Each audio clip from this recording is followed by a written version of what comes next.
Hello crazy football পাগলা, কি অবস্থা সবার? আশা করি সবাই বেশ ভালো আছো। ব্রাজিলের লাস্ট ম্যাচ ছিল ভেনেজুয়েলার সাথে এবং সেই ম্যাচটাতে রেজাল্ট আমাদের পক্ষে আসে নাই, আমরা ড্র করছি 1-1 গোলে। নেক্সট ম্যাচ উরুগুয়ের সাথে আমাদের ঘরের মাঠে এবং এই ম্যাচটা খুব ইম্পর্টেন্ট। তবে ইম্পর্টেন্ট এই ম্যাচে আমরা ভ্যান্ডারসনকে কিন্তু পাচ্ছি না, আর এরানা তো আগেই ইনজুরিতে পড়ে গেছিল, যার কারণে আমাদের কোচ দরিভাল জুনিয়র এই ভ্যান্ডারসন এবং এরানার জন্য দুইটা নতুন কল করছে। ভ্যান্ডারসনের সমস্যা ইনজুরি না, ভ্যান্ডারসনের সমস্যা হচ্ছে পেরুর সাথে ম্যাচ এবং ভেনেজুয়েলার সাথে ম্যাচে দুইটা ম্যাচে পরপর হলুদ কার্ড পাইছে, যার কারণে নেক্সট ম্যাচ সাসপেন্ড এবং তার জায়গায় দলে ডাক পাইছে হচ্ছে ফিরন্তিনার একটা রাইট ব্যাক ডোডো। ডোডো নাম অনেকেই শুনছেন এবং ডোডো কোন টাইপের প্লেয়ার আমি সেটা একটু বলতেছি। আর লেফট ফুল ব্যাকে যেখানে ছিল হচ্ছে অ্যারেনা, গুলহিমো অ্যারেনা, এবং তার জায়গায় তার ইনজুরি ইনজুরি হচ্ছে তার ক্যারিয়ারের সবচেয়ে বড় একটা বাধা।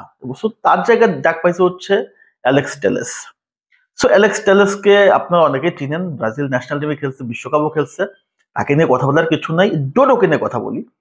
ডোডো আসলে কোন টাইপের ফুলব্যাক?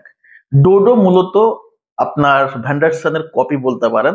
সে খুব দুর্দান্ত স্কিল সম্পন্ন একটা ফুটবলার, সে খুব ওভারল্যাপ করতে পারে, অফেন্সিভ ডিফেন্সিভ দুই জায়গায় কিন্তু দুর্দান্ত খেলতে পারে এবং ব্রাজিলকে আক্রমণে খুব ভালো সহায়তা করতে পারে। সেটা হচ্ছে আপনার রাইট উইং এ স্যাভিনোকে খুব দুর্দান্ত সহায়তা করতে পারে এবং তার কিন্তু বাম পাও তার ডান পা এবং বাম পা দুইটা কিন্তু সমান তালে চলে। এদিকে ভিনিসিয়াসকেও ভালোভাবে আসলে হেল্প করতে পারবে ডোডো।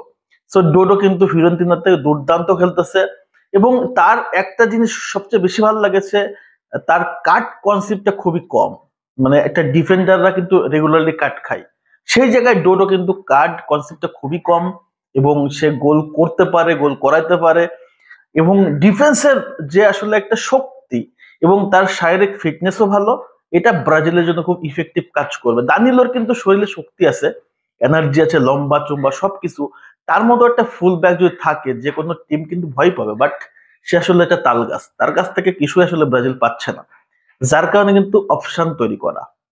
সো ডোডো আমাদের একটা বেস্ট চয়েস হচ্ছে, কারণ সামনে বিশ্বকাপ এবং বিশ্বকাপকে টার্গেট করে আমাদের নতুন ইয়াং যারা আছে তাদেরকে তুলে নিয়ে আসতে হবে। এই জায়গায় কোচ ভালো একটা কলাপ করছে। তবে লেফট ব্যাকে গুলহেমো এড়ানোর জায়গায় এখানে অ্যালেক্স টেলেসকে না নিয়ে আরো অনেক প্লেয়ারকে ডাকা যেত।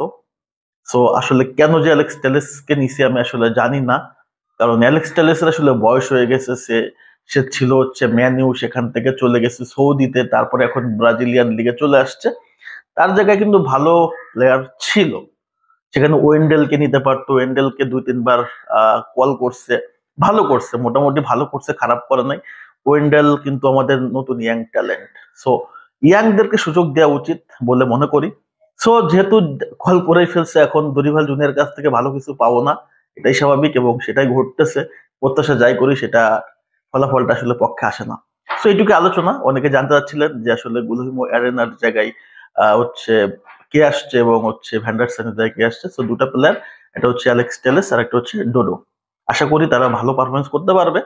দেখা যাক নেক্সট ম্যাচ ব্রাজিলের ঘরের মাঠে উরুগুয়ের সাথে, আশা করি ভালো রেজাল্ট করবে। তো সবাইকে ধন্যবাদ জানাচ্ছি, সবাই ভালো থাকেন, সুস্থ থাকেন। আর যারা যারা আমার ভিডিওটা পেজ থেকে দেখেন অবশ্যই ফলো করবেন, ইউটিউব থেকে দেখলে সাবস্ক্রাইব করতে ভুলবেন না। সবাই ধন্যবাদ, আল্লাহ হাফেজ।